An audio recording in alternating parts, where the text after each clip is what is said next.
গল্পের আজকের নতুন গল্প সুবিনয় রায়চৌধুরীর লেখা পশু পাখির ভাষা। সুবিনয় রায়চৌধুরী 1890 সালে তিনি জন্মগ্রহণ করেন। প্রখ্যাত সাহিত্যিক উপেন্দ্র কিশোর রায়চৌধুরীর পুত্র। তিনি একান্তভাবে ছোটদের জন্য লিখেছেন। সন্দেশ পত্রিকায় তার বিপুল অবদান আজও শ্রদ্ধার সঙ্গে স্মরণীয় হয়ে আছে।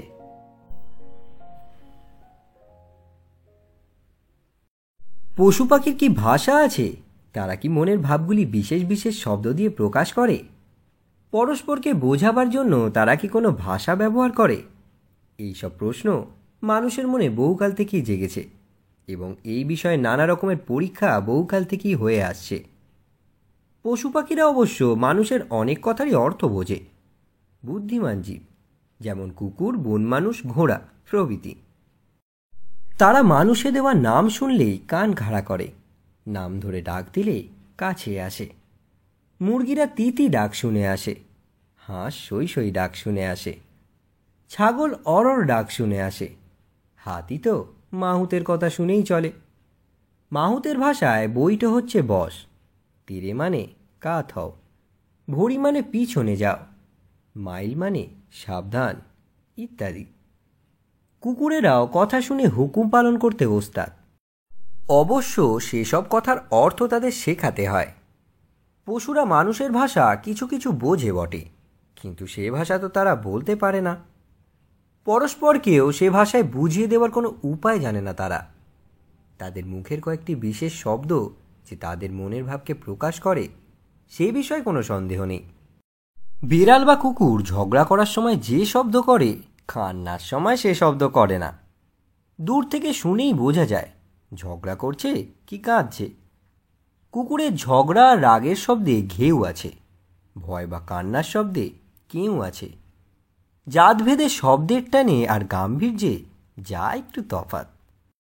বিড়ালেরও তেমনই সাধারণ আওয়াজে ম্যাও মিউ ইত্যাদি আছে। রাগ বা ঝগড়ায় ওয়াও আছে। দূর থেকে শব্দ শুনেই বোঝা যায় ঝগড়া করছে কি কাঁদছে। কি শুধু আওয়াজ করছে, অর্থাৎ তোমার দৃষ্টি আকর্ষণ করতে চাইছে। অনেক পশুই এই ধরনের শব্দ করে থাকে। পাখিরাও ভয়, রাগ প্রভৃতি প্রকাশ করবার জন্য বিশেষ বিশেষ শব্দ উচ্চারণ করে থাকে। বিপদের সময় পরস্পরকে জানাবার উপায়ও পশু পাখিরা বেশ জানে। রিউবেন ক্যাস্টাং নামে একজন সাহেব বহুকাল পশুদের সঙ্গে ভাব পাতিয়ে বেরিয়েছেন। তিনি বলেন, আমি পশুর ভাষা বেশ বুঝি। কতবার আমি জংলি হাতির সামনে পড়েছি, বাঘের গরম নিঃশ্বাস অনুভব করেছি, প্রকাণ্ড ভাল্লুকের থাবা মুখের সামনে দেখেছি। গরিলা প্রায় জড়িয়ে ধরে ফেলেছে আমাকে, কিন্তু একটি জিনিস প্রত্যেকবারই আমাকে মৃত্যুর হাত থেকে বাঁচিয়েছে, সেটি হচ্ছে পশুদের ভাষার জ্ঞান। আমি পশুদের ভাষা কিছু কিছু জানি বলে এতবার সাক্ষাৎ জুমকে এড়িয়ে যেতে পেরেছি। তিনি আরও বলেন, সিংহকে যদি তারই ভাষায় বলতে পারো তুমি তার বন্ধু, তাহলে অনেকটা নিরাপদ হবে।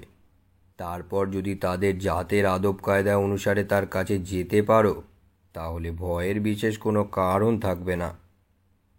ক্যাস্টাং সাহেব প্রায় 40 বছর বন্যজন্তুদের সঙ্গে থেকেছেন, খাঁচার এবং জঙ্গলের, অর্থাৎ পোষা এবং বুনো এই দুই অবস্থার জন্তুদের সঙ্গেই তার আলাপ পরিচয়ের নানা সুযোগ ঘটেছে। তার বন্ধুদের মধ্যে বেশিরভাগই হচ্ছে শিম্পাঞ্জি, গরিলা, সিংহ, গ্রিজলি ভাল্লুক আর শ্বেত ভাল্লুক। তিনি বলেন, এইসব পশুর গলার শব্দের অবিকল নকল করার ক্ষমতা থাকায় শুধু যে বহুবার আমার প্রাণ বেঁচেছে তা নয়, এদের সঙ্গে বন্ধুত্ব পাতাবারও অনেক সুবিধে হয়েছে।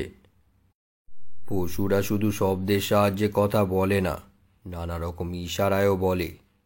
কুকুরের লেজ নাড়া আর কান নাড়ার মধ্যে কত অর্থ আছে তা অনেকেই আমরা জানি। একেও ভাষা বলতে হবে। পোষা জন্তুরা নাকি জঙ্গলের জন্তুদের থেকে অনেক বেশি চেঁচামেচি করে। পোষা কুকুর আর ঘোড়া কত চেঁচায়, কিন্তু জংলি কুকুর বা ঘোড়ার শব্দ বড় একটা শোনা যায় না। জঙ্গলের পশুকে সর্বদাই প্রাণ বাঁচিয়ে চলতে হয়, তাই তারা স্বভাবতই নীরব। পশুর মধ্যে শিম্পাঞ্জি, ওরাংওটাং জাতীয় বন মানুষের ভাষা বিশেষ কিছু নেই। বানরের মধ্যে কয়েক জাতীয় বড় বানর ছাড়া অন্য সকলের ভাষার শব্দ অতি সামান্য। ক্যাস্টাং সাহেব এইসব ভাষা নিয়ে বহু বছর গবেষণা করেছেন। তিনি বলেন, ভালো করে লক্ষ্য করলে পশুদের মনের বিভিন্ন অবস্থার আওয়াজগুলি বেশ স্পষ্টভাবে ধরা যায়। এইসব আওয়াজের অবিকল নকল করতে শিখলে পশুদের সঙ্গে ভাব পাতাবারও সুবিধে হয়। ক্যাস্টাং সাহেব বলেন, হাতি, সিংহ, বাঘ আর শ্বেত ভাল্লুকের কয়েকটির গায়ে হাত দেওয়ার আগে বিশেষ করে লক্ষ্য করতে হবে তোমার আওয়াজে জবাব সে দিচ্ছে কিনা। তারপর খুব সাবধানে অত্যন্ত ধীরে এগিয়ে মেজাজ বুঝে তার গায়ে হাত দিতে হবে। বাঘের চেয়ে চিতা ঢের সহজে ভাব পাতায় আর পোষও মানে। তার মুখটি দেখলেই অনেকটা বেড়াল বেড়াল ভাব মনে আসে। ভাল্লুক নিরামিষাশী আর লোভী, তাকে খাবার দিলেই সে সহজেই ভাব পাতায়। আমিষাশী জন্তু কিন্তু কখনো খাবারের লোভে ভাব করে না। খাবার সময় তার কারো সঙ্গে ভাব নেই, তখন সকলকেই অবিশ্বাস। শিম্পাঞ্জি, ওরাং এদের বিষয়ে কিছু লেখা হয়নি। এরা তো মানুষেরই জাত ভাই, কিন্তু ভাষা এদের বড় একটা নেই। ভালোবাসা, সহানুভূতি প্রভৃতি এরা খুব বোঝে, ভাবও পাতায় সহজেই। এদের মনের ভাবই মুখে বেশি প্রকাশ পায়। গরিলাও এদের জাত ভাই, সেও অনেকটা এদেরই মতো, তবে একটু কম চালাক।